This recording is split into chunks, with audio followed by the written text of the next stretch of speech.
আসসালামু আলাইকুম। সবাই কেমন আছেন? আলহামদুলিল্লাহ আমি অনেক ভালো আছি। আজকে আমি প্রথম ব্লগ করতে যাচ্ছি।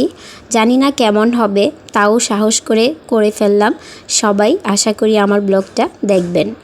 আজকের ব্লগটা সকাল থেকেই শুরু করলাম। খুব সকালে ঘুম থেকে উঠে মেয়েকে স্কুলে নিয়ে গেলাম, সেই সাথে হালকা পাতলা বাজারও করে নিয়ে আসছিলাম। এখানে আমি জাম আলু নিয়ে আসলাম। তো আলুগুলোকে সুন্দর করে ঝুড়িতে রেখে এবার চলে আসলাম ভাতের প্রিপারেশন নেওয়ার জন্য। গতকাল রাতের বেঁচে যাওয়া ভাতগুলা একটা গামলার মধ্যে ঢেলে নিলাম, আর এইদিকে চুলার মধ্যে আলুগুলোও বসিয়ে দিলাম। একটু আলু ভর্তা করে খাবো। এই আলুটা ভর্তা করে খেতে কিন্তু বেশ মজা লাগে আমার কাছে। তো এখন আমি রাইস কুকারে ভাত বসিয়ে দিব। তার জন্য এক পট চাউল নিয়ে এখন চাউলটাকে ভালো করে ধুয়ে নিব।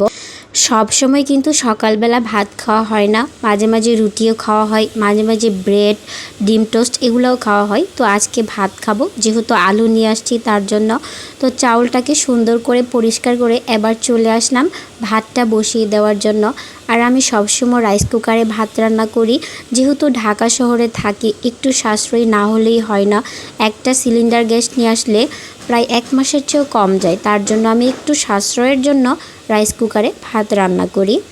ও এইদিকে আমি বাজার নিয়ে বসে পড়লাম। প্রথমেই তো আপনাদেরকে দেখালাম জাম আলু নিয়ে আসছিলাম, আর এবার একটা জালি নিয়ে আসলাম। আমার কাছে জালি খেতে খুবই ভালো লাগে। আজকে কয়েকদিন ধরে খুব মন চাচ্ছিল জালিটা খাওয়ার জন্য। তো জালিটা এখন আমি কেটে নিব। আচ্ছা, আপনারা কারা কারা জালি খেতে পছন্দ করেন অবশ্যই আপুরা আমাকে কমেন্ট করে জানাবেন। তো এইখানে আমি জালিটাকে 2 ভাবে কেটে নিয়েছি। কিছু কেটেছিলাম বড়া ভাজি করার জন্য, আর কিছু দিয়ে আমি একটা নিরামিষ তরকারি রান্না করব, যেইটা আমার দাদি আমাকে রান্না করে খাওয়াতো। আজকে 2 বছর হলো আমার দাদি নেই। আল্লাহ তাআলার কাছে দোয়া করি আল্লাহ ওনাকে জান্নাতে ফেরদাউস দান করুন। কিন্তু উনি নেই, না থাকলে কি হবে, ওনার রান্না বান্না খাওয়া দাওয়া, ওনার সমস্ত স্মৃতির কথা এখনও খুবই মনে পড়ে।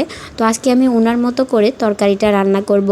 এদিকে রান্নাটা কিন্তু অনেক দেরি হয়ে গেছিলো, তাই আমি অনেক তাড়াহুড়া করছিলাম, কারণ ছেলে আর ছেলের বাবা বসে আছে খাওয়ার জন্য।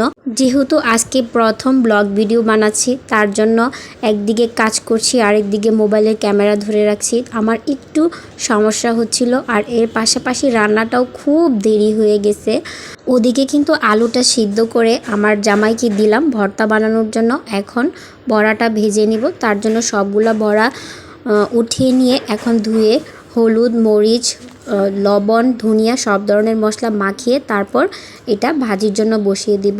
আজকে এই পর্যন্তই। আশা করি আমার ব্লগটা আপনাদের কাছে ভালো লেগেছে।